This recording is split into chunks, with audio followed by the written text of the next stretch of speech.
ये अपने आप में जो कांग्रेस पार्टी की अंदरूनी खींचतान है, जिसमें हम बात कर रहे बीते दिनों में जिस तरह की खबरें आई हैं, सुक्खू जी, प्रतिभा जी, उस पर मैं चाह रही थी आप थोड़ा सा और डिटेल में बात करते, मैं लौटूंगी उसके ऊपर, लेकिन अपने दर्शकों को ये बता देते हैं किस आधार पर वोटिंग की बात की जा रही है। चंदन, बिल्कुल इलेक्शन ब्रेकिंग अपने दर्शकों को बता दें कि हिमाचल प्रदेश में किस आधार पर लोग वोटिंग करेंगे। वोटिंग का आधार 9% जाति है, वहीं पार्टी कार्यकर्ता 10% के आधार पर वोटिंग करेंगे। वोटिंग का आधार 40% कैंडिडेट पर तय होगा, यानी कैंडिडेट का चेहरा देख करके वोट करेंगे।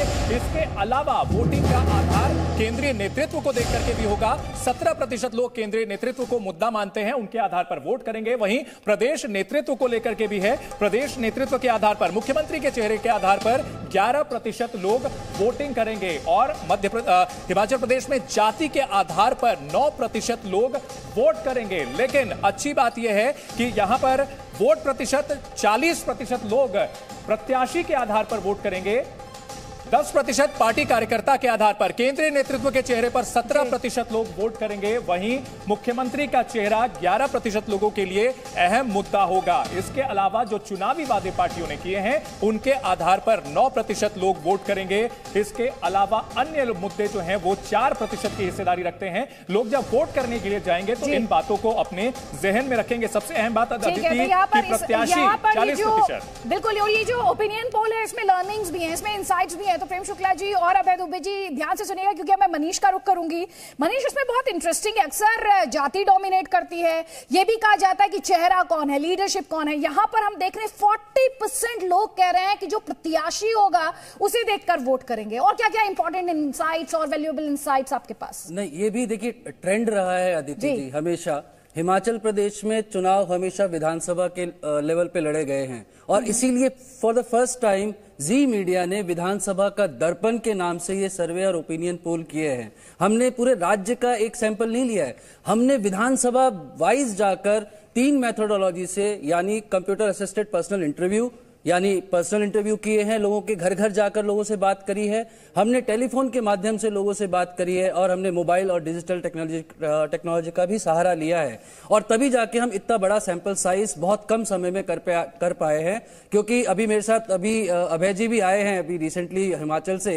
हिमाचल में बहुत सारे चैलेंजेस हैं, घर घर जाना और वोट मांगना और लोगों की राय शुमारी करना। तो इसीलिए हमने 3 मेथोडोलॉजी ली।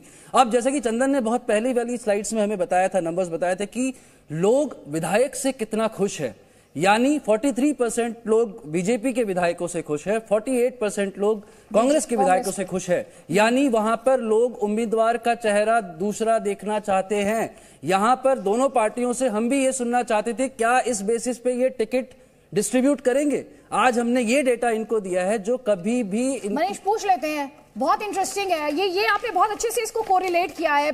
सबसे पहले प्रेम शुक्ला जी, इंटरेस्टिंग है जिस तरह से उन्होंने कोरिलेट किया। पहला सवाल जो आपको भी मैंने जो डेटा दिया था, बीजेपी 43%, कांग्रेस पार्टी 48%, ये वो डेटा है कि जनता कितनी संतुष्ट है। और साथ ही हम एक और डेटा अपने दर्शकों को लगातार दिखा रहे हैं कि वोटिंग का आधार होगा प्रत्याशी, तो 40% है, एग्जैक्टली 40% पे।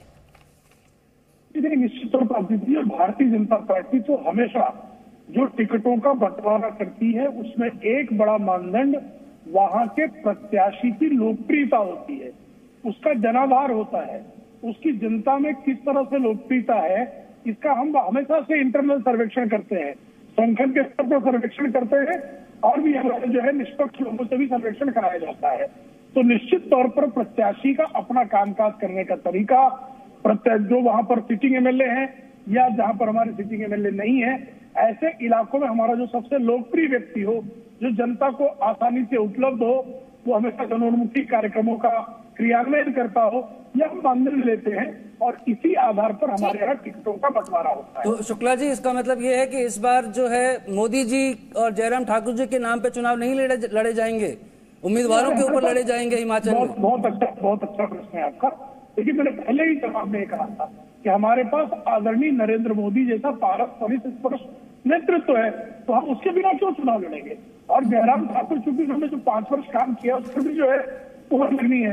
तो आदरणीय नरेंद्र मोदी जी का जो यशस्वी नेतृत्व है, हमारे आदरणीय जयराम ठाकुर जी का जो कार्यकौशल रहा है, और हमारे विधायकों का जो परफॉर्मेंस है, इन सबका जो त्रिगुण योग होगा उसके आधार पर ही परिणाम आएंगे।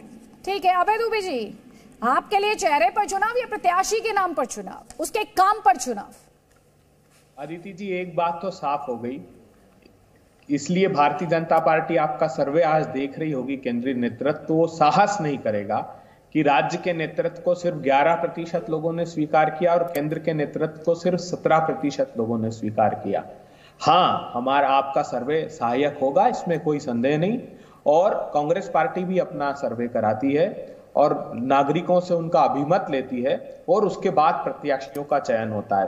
तो हमारे लिए इसमें सहयोग होगा, उसमें कोई संदेह नहीं। लेकिन मैं बताना चाहता हूँ अभय जी, मैं आपको करेक्ट कर दूं कि ये 17% और 11% सिर्फ भाजपा के नेतृत्व पे नहीं है, ये कांग्रेस और दूसरी पार्टियों के नेतृत्व पे भी है। प्रश्न ये था कि आप किस पे जाएंगे वोट करने के लिए, तो लोगों ने बताया है कि केंद्रीय नेतृत्व, अगर केंद्रीय नेतृत्व सुदृढ़ है तो 17% लोग उधर जाएंगे। देखिए एक चीज मैं साफ कर दूं मनीष जी आपको कि केंद्र में भी भारतीय जनता पार्टी की सरकार है और राज्य में भी भारतीय जनता पार्टी की सरकार है। तो जब भी सर्वे में केंद्रीय नेतृत्व का संदर्भ या राज्य के नेतृत्व का संदर्भ पूछा जाता है तो वो बहुत स्वाभाविक है समझना इस बात को कि वो राज्य का भारतीय जनता पार्टी का और केंद्र का नेतृत्व की बात हो रही है। दूसरी बड़ी बात मैं बता दूं, अभी प्रधानमंत्री जी जब गए थे हिमाचल प्रदेश ना, हमीरपुर, ऊना, धर्मशाला, हजारों युवाओं को जेल में क्यों डाल दिया गया था उनकी यात्रा के पहले? इसलिए डाल दिया गया था कि वो अपने बेरोजगारी और अग्निवीर के मुद्दों पर सड़कों पर थे। बहुत बड़े पैमाने पर जनता वहां आहत है महंगाई से, इसलिए कांग्रेस पार्टी ने कहा है 300 यूनिट तक बिजली फ्री, महिला 15